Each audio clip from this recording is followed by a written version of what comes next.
നമസ്കാരം. ഒരു ലോക പ്രശസ്ത നിർമ്മാണ യൂണിറ്റ് നമ്മുടെ കൊച്ചു കേരളത്തിൽ പ്രവർത്തിക്കുന്നുണ്ട്. അതും പതിറ്റാണ്ടുകളായിട്ട്. ഒരുപക്ഷെ മലയാളികളിൽ 10% ആളുകൾ പോലും അറിഞ്ഞിട്ടുണ്ടാവില്ല, കേട്ടിട്ടുണ്ടാവില്ല. ഇതെന്താണെന്നല്ലേ? ബ്ലഡ് ബാഗുകൾ, അതായത് രക്തം സൂക്ഷിക്കുന്ന പൗച്ചുകൾ. ലോകത്തിൽ മനുഷ്യർക്ക് ആകെ ആവശ്യം വരുന്നത് 18 കോടി പീസുകളാണ്.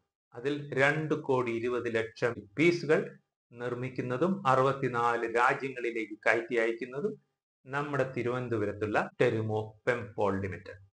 1983 പെനിൻസുല പോളിമേഴ്സ് ലിമിറ്റഡ് എന്നൊരു സ്ഥാപനം തുടങ്ങി. പെൻപോൾ ലിമിറ്റഡ് എന്നാണ് ചുരുക്കപ്പേര്.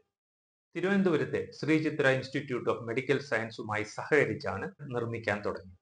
അതിനുശേഷം അതിന്റെ അപ്ഗ്രേഡിംഗ് അല്ലെങ്കിൽ ആധുനികവൽക്കരണത്തിന്റെ ഭാഗമായിട്ട് ലോകത്തിലെ ഏറ്റവും പ്രശസ്തവും ടോക്കിയോ ബേസ്ഡ് ജാപ്പനീസ് കമ്പനിയുമായ ടെറുമോ എന്ന സ്ഥാപനവുമായി സഹകരിച്ച് പ്രവർത്തിക്കാൻ തുടങ്ങി. ഏതൊരു രോഗിക്കും ഏതൊരു മനുഷ്യനും ഭൂലോകത്തിൽ എവിടെയും ഏത് സമയത്തും ആവശ്യം വരുന്നതാണ് രക്തം. അതുകൊണ്ട് തന്നെയാണ് ലോകമെമ്പാടും ബ്ലഡ് ബാങ്കുകളും ബ്ലഡ് ഡൊണേഷൻ എൻകറേജ് ചെയ്യുന്നത്. എന്തായാലും ഇങ്ങനെ ഒരു കമ്പനി നമ്മുടെ കേരളത്തിലുള്ളത് അഭിമാനകരം തന്നെയല്ലേ? അത് ഇന്നും ഇന്നലെയൊന്നും തുടങ്ങിയതല്ല. 42 വർഷങ്ങൾക്ക് മുമ്പ് കേരളത്തിൽ സ്ഥാപിതമായതാണ്. ഇപ്പോൾ അറിയപ്പെടുന്നത് ടെറുമോ പെൻപോൾ ലിമിറ്റഡ്.